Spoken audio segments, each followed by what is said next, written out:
Everyone, welcome to my channel. চলো আজকে দেখে নেব তোমার পার্টনারের কারেন্ট ফিলিংস। ওকে, তো এটা নিয়ে আজকে আমাদের বড় রিডিং। আমি জানি না একদিনে মানে একটা সিটিংয়ে রিডিং কমপ্লিট হবে কিনা, দ্যাট আই ডোন্ট নো। সবার আগে বলি, জেনারেল রিডিং, কমন রিডিং, পাঁচালিটা পড়ে নিই আগে।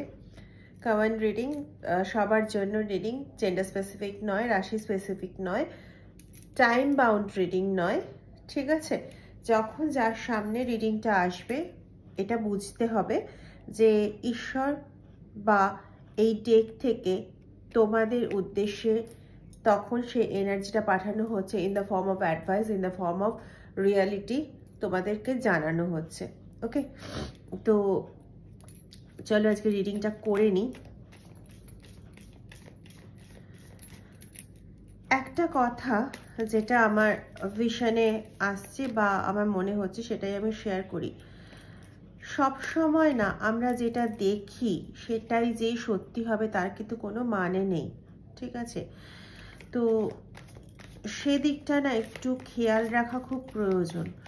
এমনও হতে পারে যে আমরাও অনেক সময় আমাদের তরফ থেকে এমন কিছু একটা সিলি মিস্টেক করে রাখি যেটা হয়তো আমাদের উল্টো দিকের মানুষের কাছে একটু কঠিন হয়ে দাঁড়ায় আমাদের সঙ্গে কমিউনিকেশন করার, ঠিক আছে, ক্ষেত্রে। তো এটা জানি না কেন বললাম, রিডিং কি আসে দেখা যাক। তো এটা একটু মাথায় রেখো। ওকে, তোমার পার্টনার কোনো কারণে ফিনান্সিয়াল গেনের কথা খুব ভাবছে, যদিও বা তার কাছে হয়তো প্রপার্টি আছে, তার কাছে সমস্ত কিছুই রয়েছে জীবন চলার মতন, কিন্তু সে আরো ভালো কিছু, আরো ডেভেলপড কিছু এইসবের জন্য সে খুব ভাবছে। শুধু ভাবছেই না, এখন তার বলা যেতে পারে ফুল কনসেন্ট্রেশনটা চলে গেছে ইকোনমিক ওরিয়েন্টেড। কিভাবে আমি বেশি টাকা রোজগার করব, কিভাবে আমি কি করব, ঠিক আছে? দ্য সান কার্ড তো এমনিতে খুবই ভালো কার্ড, কিন্তু এক্ষেত্রে সে তার প্রচণ্ডভাবে তার গ্রোথটাকে চাইছে, প্রচণ্ডভাবে তার নেম ফেম চাইছে, ঠিক আছে? যে আমার নাম হবে, আমার ফেম হবে, আমার কাছে প্রচুর টাকা পয়সা থাকবে। তবুও একটা কথা বলি, দেখো এখানে এই যে ঘোড়ার ওপর ছেলেটি বসে আছে, কিছু না ধরে বসে আছে, ঘোড়াটা যদি জোরে ছুটতে শুরু করে ছেলেটি কি সামলাতে পারবে? পারবে না। তো এক্ষেত্রে সতর্কতা এটাই যে সে এত বেশি সবকিছুর পেছনে ছুটছে, তার গ্রোথ, তার নেম, তার ফেম, তার ফিনান্সিয়াল আরো বেশি ডেভেলপমেন্ট, যে এটা হয়তো তোমরা বুঝতে পারছো যে তোমাদের পার্টনারের ক্ষেত্রে যে এত বেশি ছুটতে গিয়ে নিজের প্রতি ধ্যান দিচ্ছে না, নিজের খাওয়া দাওয়ার প্রতি ধ্যান দিচ্ছে না, নিজের সংসারের প্রতি ধ্যান দিচ্ছে না, যার জন্য তোমাদের মধ্যে টাসেল হচ্ছে, খুব বাজেভাবে টাসেল হচ্ছে। তুমি সেরকম ভাবে তার কাছ থেকে কোনো রকম সময় পাচ্ছ না, ঠিক আছে? হতে পারে তোমার পার্টনার কাজের জন্য মানে রাত দিন সব এক করে দিয়েছে, তোমার সঙ্গে কোনো রকমই মানে একসাথে থেকেও নো কন্ট্যাক্ট জোনে যাওয়ার মতন ব্যাপার। সব সময় শুধু একটাই জিনিস চিন্তা করে যাচ্ছে যে কি করে আমি সেই জায়গাটাকে কাট করব, সেই জায়গাটাকে আমি অ্যাচিভ করব, যে গ্রোথটা পেতে চাই, যে ফেমটা পেতে চাই, সেটা আমি কি করে খুব তাড়াতাড়ি অ্যাচিভ করব, এটাই তার এখন একমাত্র ধ্যান জ্ঞান। তাতে তোমাদের সম্পর্কের মাঝে চিড় ধরছে মনোগতভাবে, কারণ তুমি যখনই তার সঙ্গে কথা বলতে যাচ্ছ সে কিন্তু তোমার কথাটা বুঝতে পারছে না যে তুমি কি বলতে চাইছো। তো সেখানে মেন্টালি তুমি প্রচন্ডভাবে ডিপ্রেসড হচ্ছ, হতাশায় ভুগছো। সে হয় যখন তুমি হয়তো চলে যেতে চাইছো বা তুমি হয়তো সেখান থেকে সরে যেতে চাইছো, ফর দ্য টাইমিং সে তোমাকে মানিয়ে নিচ্ছে এবং তুমিও হয়তো হ্যাপি হয়ে যাচ্ছ, কিন্তু তার পরের মুহূর্তে জেকে সেই, ঠিক আছে? এখানে যতগুলো কার্ড আসছে ম্যাক্সিমামই কিন্তু পেন্টাকেলস রিলেটেড।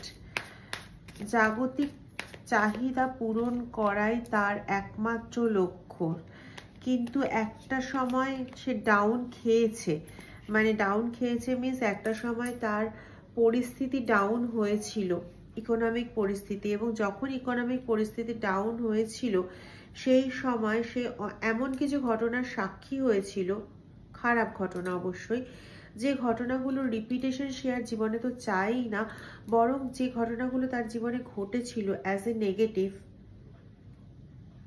চলার মতো, সেই ঘটনার সম্পূর্ণ বিপরীতটাই সে চায়। হয়তো এই কারণেই না সে এতটা মরিয়া হয়ে উঠেছে ফিনান্সিয়াল গেনের জন্য। সে লসের সম্মুখীন হয়েছিল, লস মানে প্রচন্ড রকম লস, যে লসে তার সমস্ত কিছুই হয়তো সে প্রায় হারিয়েছিল। তো সেরকম লসের সম্মুখীন হয়েছিল। ফুল কার্ড এসছে, ফুল কার্ড মানে দেখো, ফুল কার্ড মানে যেমন জিরো বোঝায় তেমন ইনফিনিটিও বোঝায়, ঠিক আছে। যে সময় তার লস হয়েছিল না সেই সময় তাকে সতর্ক করা হয়েছিল, কিন্তু সে খ্যাপা বা ভোলা মানুষের মতন কন্টিনিউ এগিয়ে চলেছিল। তার খেয়ালই হয়নি যে সামনে এভাবে চললে পরে খাদের মধ্যে সে পড়ে যেতে পারে, এবং সেখান থেকে তার যে গ্লো, তার যে এগিয়ে যাওয়ার জায়গাটা সেটা নষ্ট হয়ে যেতে পারে। এটা সে একবারের জন্য ভাবতে পারেনি। এটা হচ্ছে সবচেয়ে বড় ব্যাপার। তো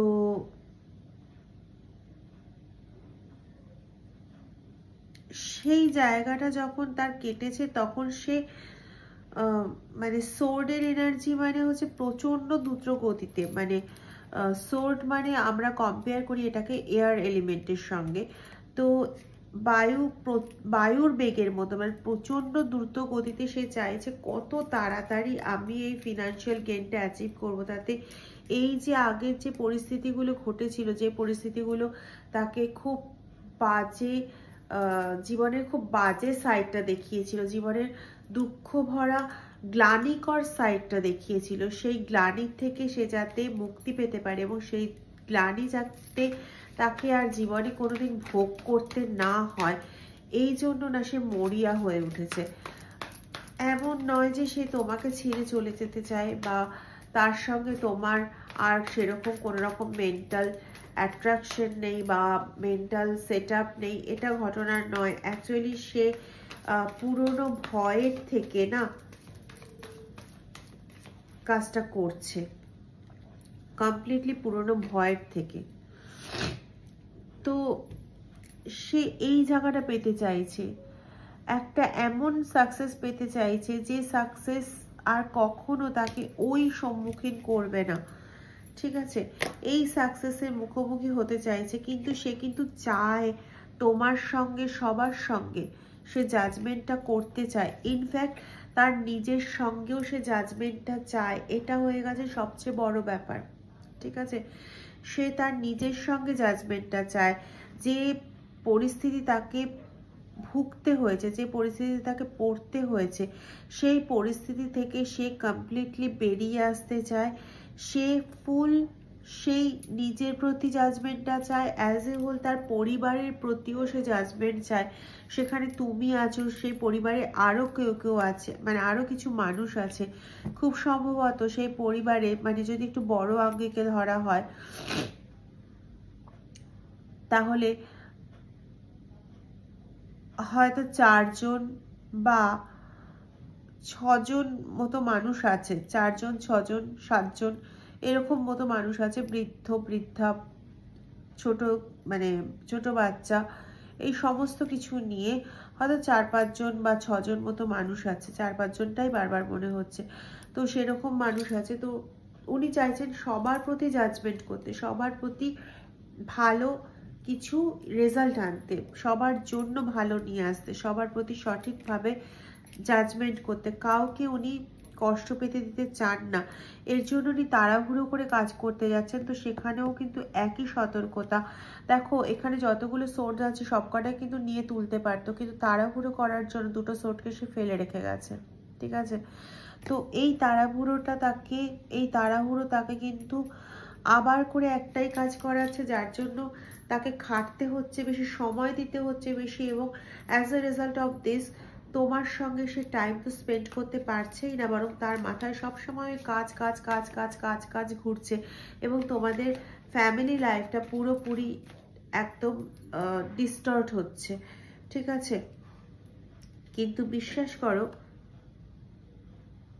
এই পর্যায়টা খুব বেশি দিন চলার নয়, ঠিক আছে?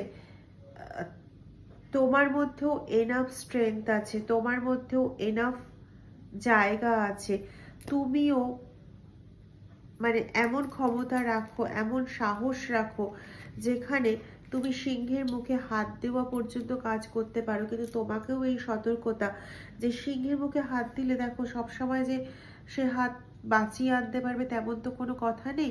তাই অতিরিক্ত ঝুঁকি নিতে যেও না, ঠিক আছে? অতিরিক্ত ঝুঁকি নিতে যেও না। আর তোমার তোমার মাথায় ঈশ্বরের আশীর্বাদ রয়েছে, ঠিক আছে?